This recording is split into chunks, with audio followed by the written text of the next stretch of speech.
हल्की किरणें नदी पर पड़ रही थीं। पानी में सुनहरी चमक थी। गांव में सुबह की चहल पहल शुरू हो गई थी, लेकिन बड़े भाई हरिराम के घर में हमेशा की तरह कड़क आवाज गूंज रही थी। अरे ओ शिवा, उठ जा, कब तक सोता रहेगा? देख, मैं तुझसे बड़ा हूँ। जब तक मैं जिंदा हूँ तुझे आराम करने का हक नहीं। छोटा भाई शिवराम, जो अभी अभी जागा था, चुपचाप उठ गया। उसकी पत्नी राधा भी डरकर खड़ी हो गई। मेरी ही छांव में रहकर पेट भरता है, घर भी मेरे नाम का, खेत भी मेरे नाम का। तेरा तो कुछ भी नहीं है शिवा। याद रख, अगर मेरा दिल बड़ा ना होता तो तू सड़क पर बैठा होता। तब क्या, तेरी औकात क्या है? तेरा तो कुछ भी नहीं है शिवा। कभी आईने में देखा है खुद को? तू तो बस मेरा दिया हुआ एक टुकड़ा है, जो भीख की तरह मैं तुझे डाल देता हूँ।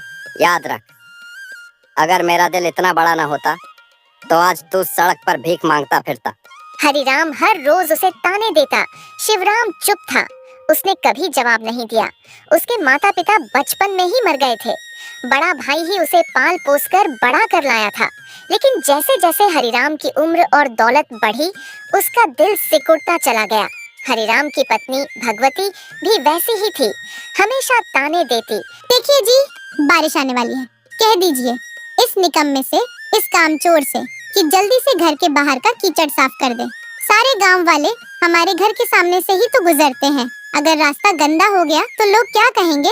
कहेंगे कि इतने बड़े खेत, इतने मवेशी, इतना सोना रखने वाले हरिराम के घर के आगे कीचड़ भरा पड़ा है। लोग हंसेंगे हम पर। इज्जत का भी कोई मोल होता है, लेकिन इसको क्या फर्क पड़ता है? इसे तो बस रोटी चाहिए खाने को, चाहे घर की इज्जत मिट्टी में मिल जाए। सुबह से पड़ा हुआ है जैसे कोई राजा हो।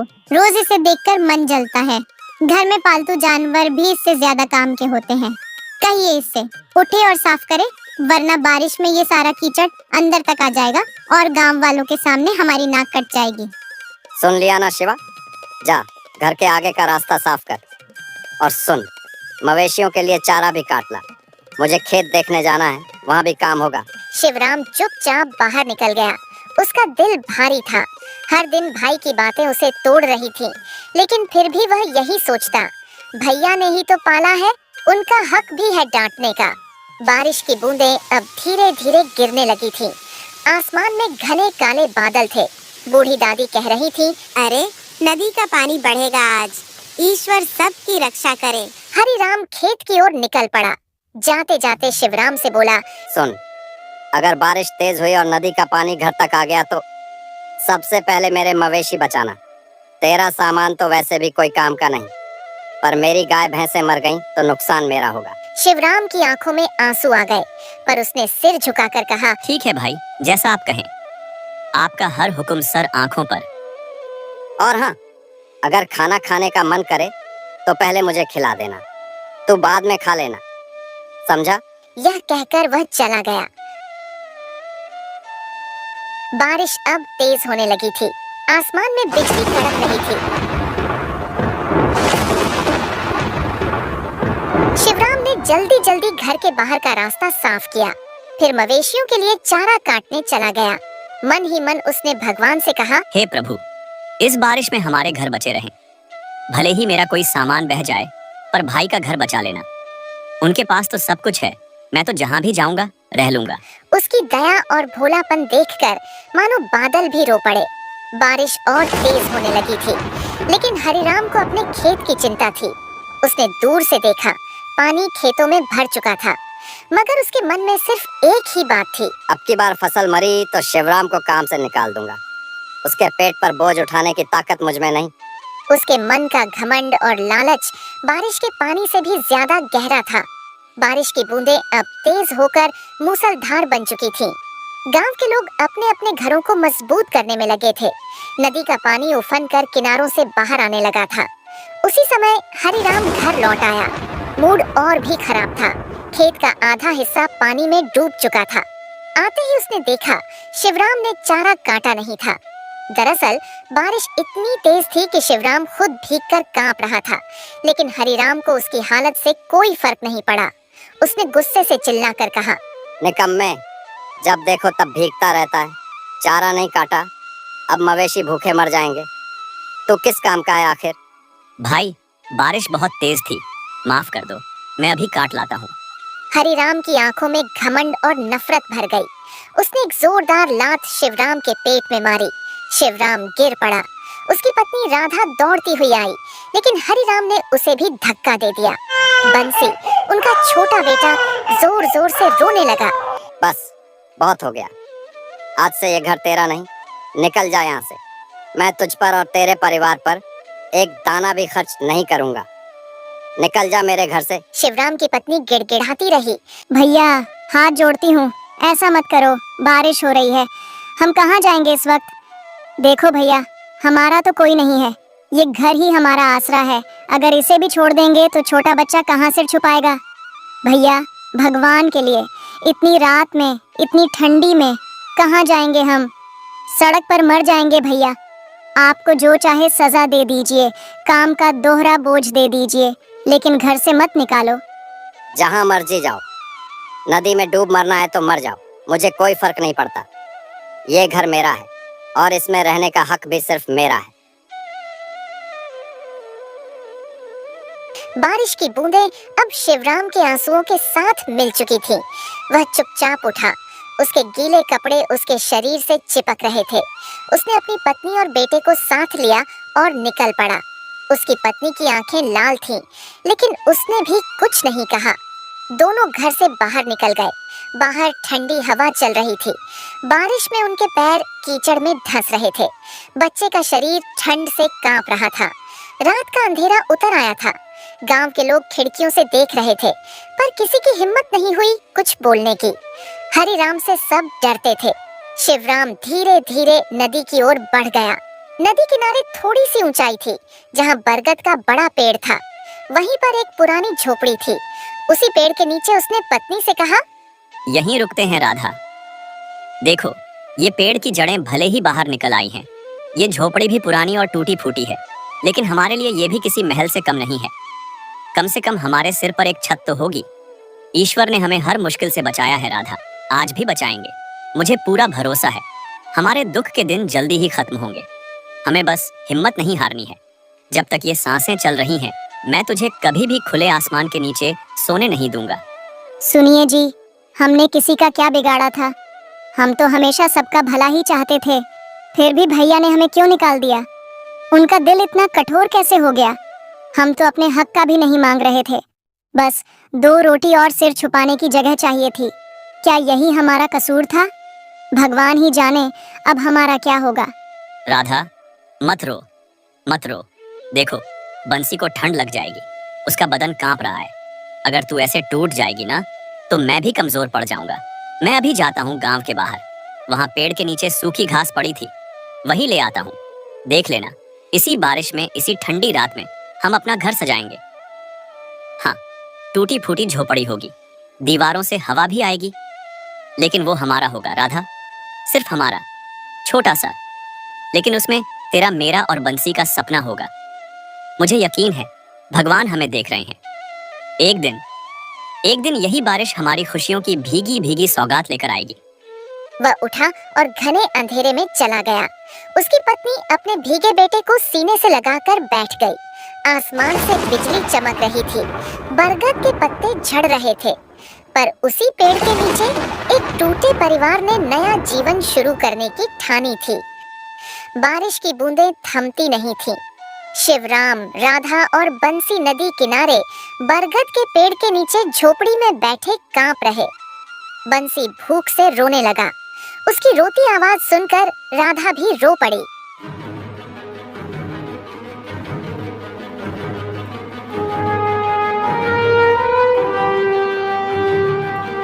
शिवराम गांव के बाहर बने कचरे के ढेर तक गया।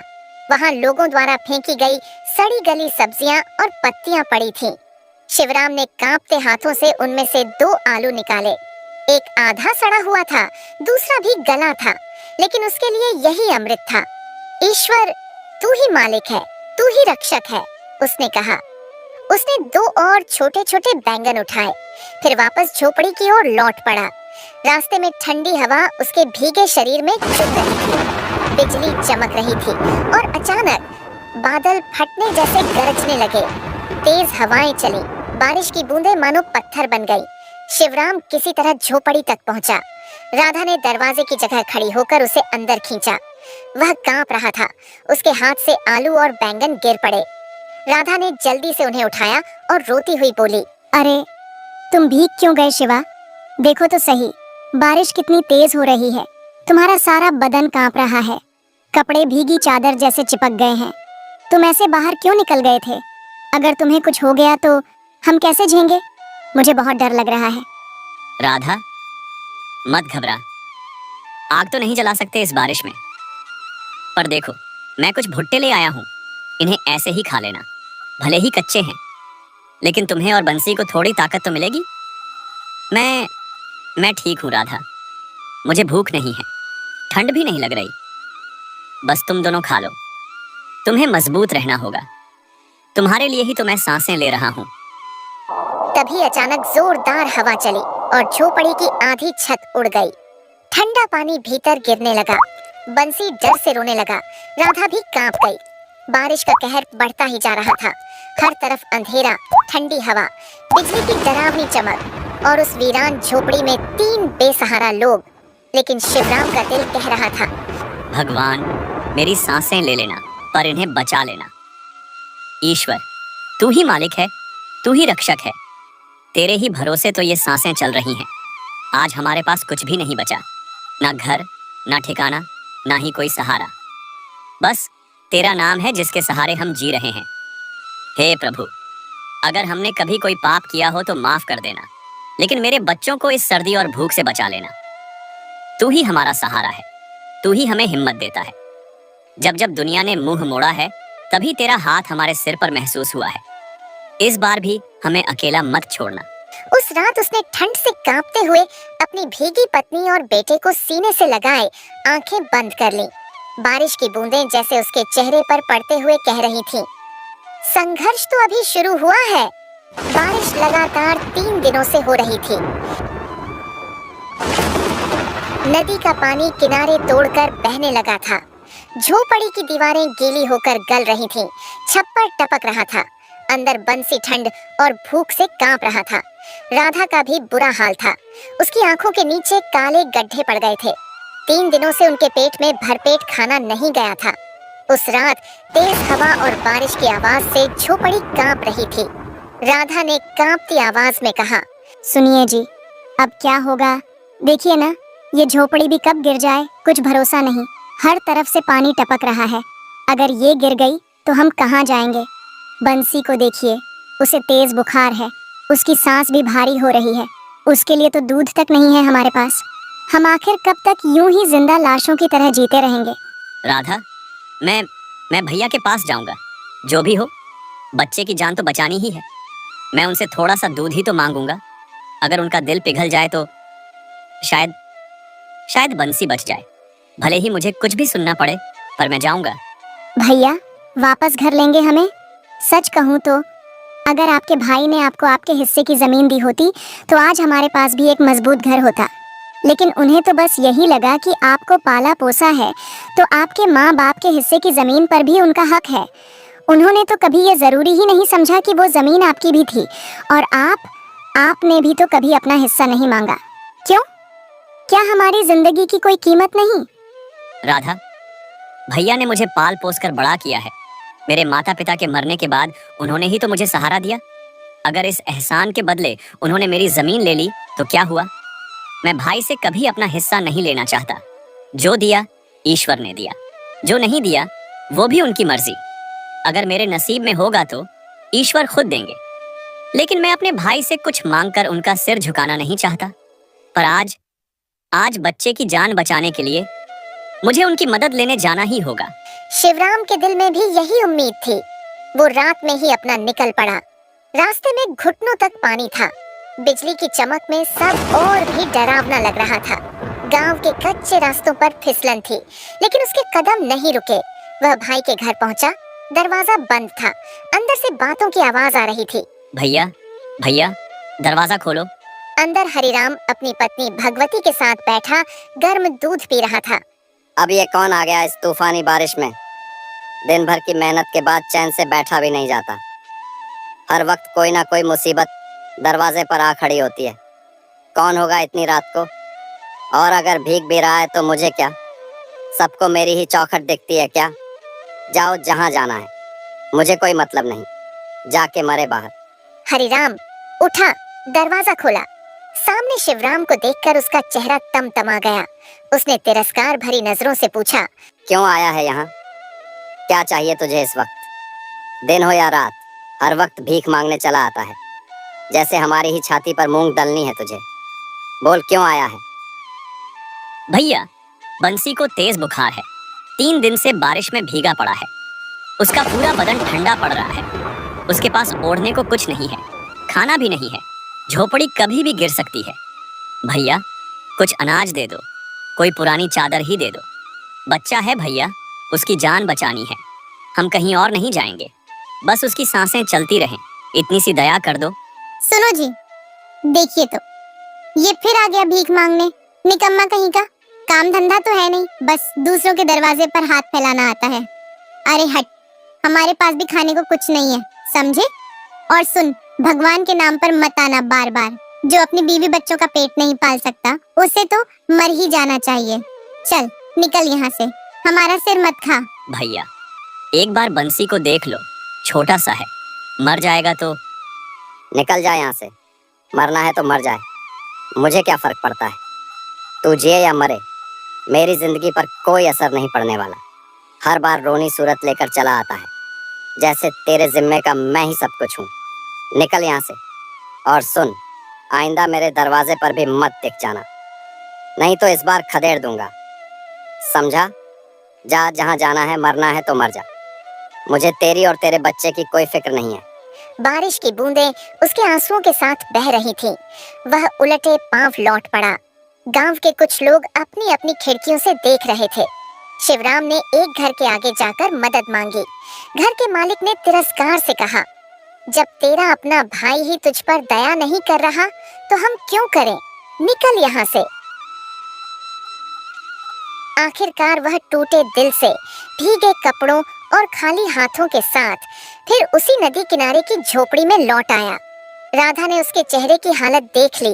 उसने कुछ नहीं पूछा। दोनों की आंखों से आंसू चुपचाप बहते रहे। बाहर बारिश और तेज हो गई थी। बिजली की कड़क सुनाई दे रही थी। दूर आसमान में बादल गरज रहे थे। ऐसा लग रहा था जैसे आसमान भी रो रहा हो, इंसान की बेदिली और लालच पर। बच्चे के लिए खाने का इंतजाम करने वो फिर से निकला। रात अंधेरी थी। रास्ते में गांव के बाहर पीपल के पेड़ के नीचे उसने एक बूढ़ी अम्मा को देखा। उसके शरीर पर एक फटी पुरानी धोती थी। उसके बाल भीगे हुए थे। उसके होंठ कांप रहे थे और आंखों में बेबसी थी। वह पूरी तरह भीग चुकी थी। शिवराम का दिल रो उठा। उसने झुककर पूछा, अम्मा, यहाँ क्यों खड़ी हो? इतनी बारिश में भीग जाओगी। तुम्हारा ये पतला सा कपड़ा भी सारा भीग गया है। चलो कहीं छांव में बैठ जाओ, ठंड लग जाएगी। अम्मा, कुछ तो बोलो, इतनी रात को यहाँ अकेली क्यों खड़ी हो? बेटा, कई दिनों से कुछ खाया नहीं, भीख मांगने गांव गई थी, मगर किसी ने कुछ नहीं दिया। किसी के पास 2 वक्त की रोटी भी नहीं बची, या शायद किसी का दिल ही मर गया है। अब ये बूढ़ा शरीर जवाब दे रहा है। खड़े खड़े भी सांस नहीं ली जा रही। हाथ पैर सुन्न हो गए हैं। पेट में भी कुछ नहीं। लगता है बेटा, अब भगवान ही बुला लेंगे। आज शायद आखिरी रात है, पर कोई बात नहीं, भगवान के पास जाऊंगी तो शायद वहाँ भूखा ना रहूं। शिवराम की आंखों से आंसू बह निकले। उसने कांपते हाथों से अपनी भीगी जेब टटोली। उसमें गांव के कचरे से मिले 2 छोटे आलू थे, जिन्हें वह बंसी और राधा के लिए लाया था। लेकिन अम्मा की हालत देखकर उसका दिल भर आया। उसने दोनों आलू बूढ़ी अम्मा के हाथों में रख दिए। अम्मा ने कांपते हाथों से आलू पकड़े और आंसुओं से भीगे हुए चेहरे से मुस्कुराई। बेटा, तूने आज मेरी जान बचा ली। लोग अपने बच्चों के मुंह से निवाला नहीं छीनते, लेकिन तूने अपनी पत्नी बच्चे का निवाला मुझे दे दिया। भगवान तुझे बहुत देगा। अम्मा, मेरे नसीब में देने के लिए कुछ भी नहीं है। ये तो बस मेरी मजबूरी और लाचारी है। मैं खुद किसी से मांगता फिर रहा हूँ। भला तुम्हें क्या दे सकता हूँ? काश अम्मा, काश मेरे हाथ में भी कुछ होता तो तुम्हारे पैरों में रख देता। मैं तुझे आशीर्वाद देती हूँ बेटा। बोल, क्या चाहिए तुझे? जो मेरे बस में होगा वो दूंगी। बूढ़ी हूँ, हाथ खाली हैं, पर दुआएं देने की ताकत तो अभी बाकी है। अम्मा, आप भी मजाक कर रही हो? भला आप क्या दे सकती हो मुझे? लेकिन अगर सच में कुछ मांग सकता तो एक पक्का घर मांगता। अम्मा, एक ऐसा घर जिसकी छत से पानी ना टपके, जिसके अंदर मेरी राधा और मेरा बंसी भीगे नहीं, ठंड से कांपे नहीं। बस एक पक्का घर, यही सपना है मेरा। जा बेटा जा, जो तूने मांगा है वो तुझे जरूर मिलेगा।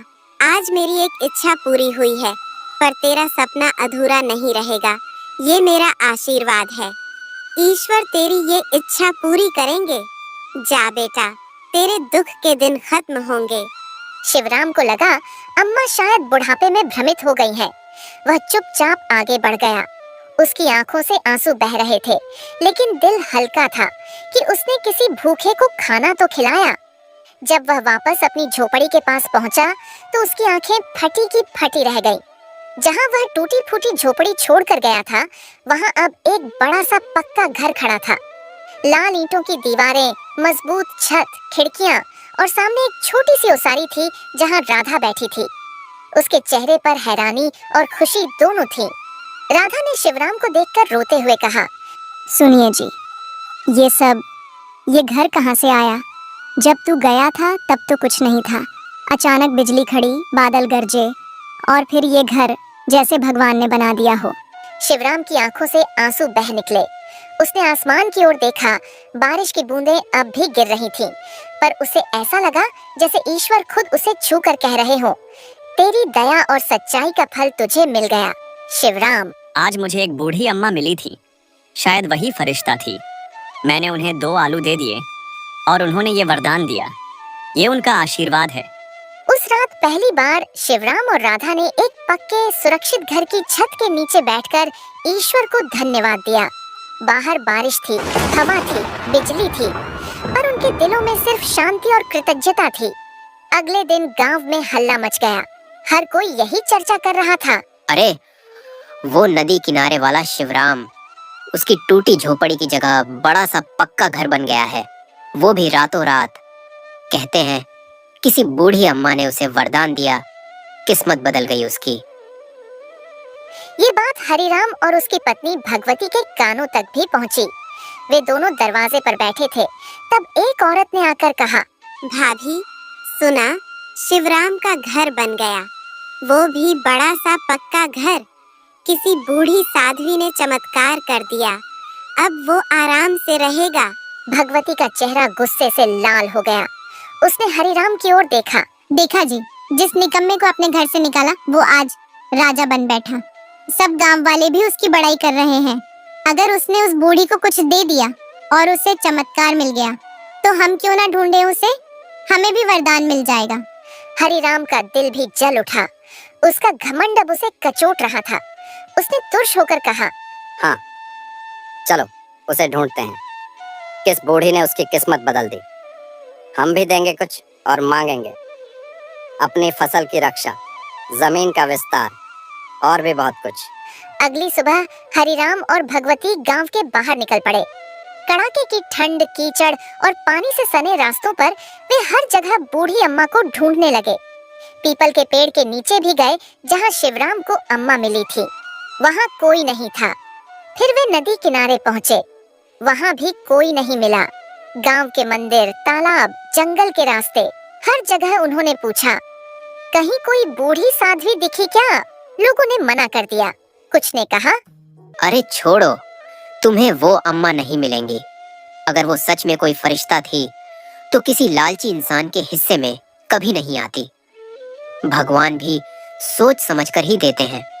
उसने भी देख लिया होगा कि कौन उसके लायक है और कौन नहीं। ऐसे लोग तो उसके पास जाने के काबिल भी नहीं होते। जो सिर्फ अपना स्वार्थ देखते हैं, उन्हें फरिश्ते नहीं मिला करते। 3 दिन तक ढूंढने के बाद दोनों थक कर घर लौट आए। भगवती ने गुस्से में कहा, सब तेरी ही वजह से हुआ हरी। हाँ, सब तेरी वजह से। अगर तूने उस बेचारे शिवराम को घर से ना निकाला होता तो ये दिन तो कभी नहीं देखने पड़ते। अब देखना, अब वही गांव में सबसे बड़ा कहलाएगा। लोग उसकी इज्जत करेंगे और हम पर थूकेंगे। लोग कहेंगे कि हरि ने अपने ही भाई को घर से निकाल दिया था और देखो ईश्वर ने कैसे पलट दिया उसका नसीब। तूने बहुत बड़ा पाप किया है, बहुत बड़ा, और उसका फल अब हमें भुगतना पड़ेगा। मेरी वजह से? अरे मेरी नहीं, तुम्हारी वजह से हुआ ये सब। तुम ही तो दिन रात उसे कोसती रहती थी, कभी उसकी गरीबी का ताना देती, कभी उसके निकम्मेपन का। तुम्हारे ही कहने पर तो मैंने उसे घर से निकाला था। तुम ही तो कहती थी कि उसका होना ना होना बराबर है। अब क्यों मेरे सिर मड़ रही हो सब कुछ? सच तो ये है कि तुमने ही मेरा दिल जला दिया था उसके खिलाफ। अब भुगतो, भुगतो तुम भी और मैं भी। हरिराम और भगवती का चेहरा उतर गया। उन्हें लग रहा था जैसे उसके हाथों से सब कुछ फिसल रहा हो। उनका घमंड और लालच उन्हें भीतर ही भीतर जला रहे थे। उधर शिवराम, राधा और बंसी तीनों अपने नए घर में बहुत खुश थे। बंसी नए घर में दौड़ दौड़ कर खेलता। शिवराम हर सुबह नदी किनारे बैठकर भगवान को याद करता। उसकी आंखों में कृतज्ञता के आंसू होते। वह मन ही मन कहता, प्रभु, मैंने तो कभी मांगा भी नहीं, आपने इतना दे दिया। अब जीवन भर आपका ही नाम लूंगा। बाहर बारिश की बूंदें गिर रही थी। ठंडी हवा घर की खिड़की से अंदर आ रही थी, लेकिन अब डर नहीं था। अब वो पक्की छत के नीचे थे। अब उनके पास आसरा, सम्मान और संतोष था, जो हरिराम के पास होते हुए भी नहीं था। कहते हैं, पानी की तेज धारा और लालच दोनों का कोई भरोसा नहीं होता। नदी जब उफनती है तो अपने साथ मिट्टी, घर, पेड़ पौधे बहा ले जाती है, और इंसान जब लालच में डूबता है तो रिश्ते, अपनापन, संस्कार सब बहा देता है।